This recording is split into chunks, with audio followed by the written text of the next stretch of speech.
ہمارے ایک مولوی صاحب کہنے لگے جو لوگ کہتے ہیں کہ 3 طلاق ایک کیسا ہو سکتے، ان کو بولو نکاح کے وقت آپ کتنی مرتبہ پڑھے؟ بولے 3 بار۔ نکاح کتنے ہوئے؟ بولے 1۔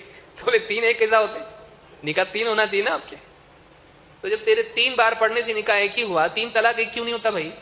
تو ابھی میرے خلاف نا کچھ اہل حدیثوں کا آ گیا، کسی نے میرے خلاف مضمون لکھا، مفتی صاحب 3 طلاق کے مسئلے میں بھی بہت جذباتی ہو جاتے ہیں اور ان کے پاس علم نہیں ہے۔ اصل میں جب انسان کے پاس علم ہوتا ہے تو اعتدال ہوتا ہے۔ علم ہے تبھی کانفیڈنٹلی کہہ رہا ہوں کہ کخ بھی نہیں ہے، 3 طلاقوں کو ایک کہنے کی کوئی دلیل بولو نہیں۔ یہ جو مشہور حدیث پیش کی جاتی ہے نا، نبی کے دور میں 3 طلاقیں ایک ہوتی تھیں، ایسی ہی حدیث متع کے بارے میں بھی ہے۔ جابر بن عبداللہ کہتے ہیں نبی کے دور میں متع کر لیا کرتے تھے، عمر نے پابندی لگائی ہے۔ تو جو اس حدیث کا جواب ہے نا، وہی اس حدیث کا بھی وہی جواب۔ اور نبی کے دور میں ثابت ہے کہ 3 طلاقوں کو 3 مانا گیا ہے۔ اور ہمارے یہاں اہل حدیث حضرات جب ٹی وی پہ آتے ہیں حدیث کا ترجمہ بھی غلط کر رہے ہوتے ہیں۔ ایک مشہور اہل حدیث عالم ہے، جب ٹی وی میں ان سے سوال پوچھا گیا کہ 3 طلاقیں کتنی ہوتی ہیں، انہوں نے کہا صحیح مسلم کی حدیث ہے عبداللہ بن عباس سے کہ نبی کے دور میں ایک مجلس کی 3 طلاقیں ایک شمار ہوتی تھیں۔ میں نے کہا یہاں ڈنڈی مار دی انہوں نے، ایک مجلس کا لفظ اپنی طرف سے کیا کیا ہے، حدیث میں ایڈ کیا ہے، یہ کہیں بھی نہیں۔ حدیث میں علی اطلاق ہے تو وہ منسوخ حکم ہے۔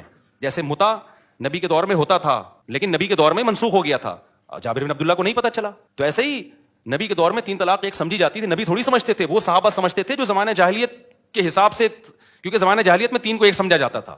پھر اللہ نے اس حکم کو منسوخ کیا، یا پھر یہ حدیث رخصتی سے پہلے کے بارے میں ہے، کیونکہ دوسری حدیث میں آتا ہے قبل ان يدخلوها، اسی حدیث کی دوسری حدیث میں ہے کہ رخصتی سے پہلے 3 طلاقیں ایک سمجھی جاتی تھیں۔ تو ایک حدیث دوسری حدیث کو ایکسپلین کر رہی ہے نا، ورنہ بخاری میں بھی ہے کہ 3 طلاقیں 3 ہوتی ہیں، قرآن میں بھی ہے 3 طلاق، قرآن میں تو 2 مقام پر ہے کہ 3 طلاقیں 3 ہوتی ہیں۔ تو یہ کانفیڈنٹلی ہم نے کہا ہے، ہم نے آپ کے ساتھ مذاق بولو نہیں کیا ہے، ایسا نہیں ہے کہ تو اچھا۔ اس میں میں نے جب یہ کہا کہ اجماعی مسئلہ ہے، آخری بات، تو ایک جو ہے وہ اہل حدیث نے میرے خلاف کلپ بنایا کہ اجماعی کہاں سے ہو گیا۔ امام طحاوی نے لکھا ہے کہ بعض لوگ اس کے قائل ہیں کہ 3 ایک ہوتی ہیں، تو پھر انہوں نے یہ شو کیا کہ مفتی صاحب کو تو پتہ ہی کچھ نہیں ہے۔ بھائی جان ہمیں پتہ ہے، امام طحاوی کے قول کا بھی پتہ ہے اور اس کا مطلب کیا ہے۔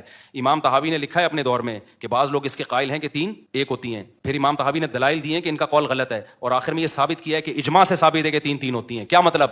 امام طحاوی سے پہلے اجماع تھا کہ 3 3 ہوتی ہیں، امام طحاوی کے وقت میں کچھ لوگ اس کے قائل ہوئے کہ 3 ایک ہوتی ہیں۔ تو جب ایک دفعہ کسی مسئلے پر اجماع ہو چکا ہوتا ہے تو اب اس کی مخالفت کالعدم ہوتی ہے شریعت میں۔ تو پہلے اجماع ہو چکا ہے صحابہ کے دور میں اس پہ، تو یہاں اہل حدیث اس مسئلے میں ٹو دا پوائنٹ بات کبھی نہیں کرتے، کبھی مفسرین کے حوالے لے آتے ہیں، کبھی فلاں کے حوالے، کبھی کہتے ہیں عبداللہ بن عباس سے 3 کو ایک کہنا بھی ثابت ہے، عبداللہ بن عباس سے قطعاً 3 طلاقوں کو ایک کہنا ثابت نہیں ہے۔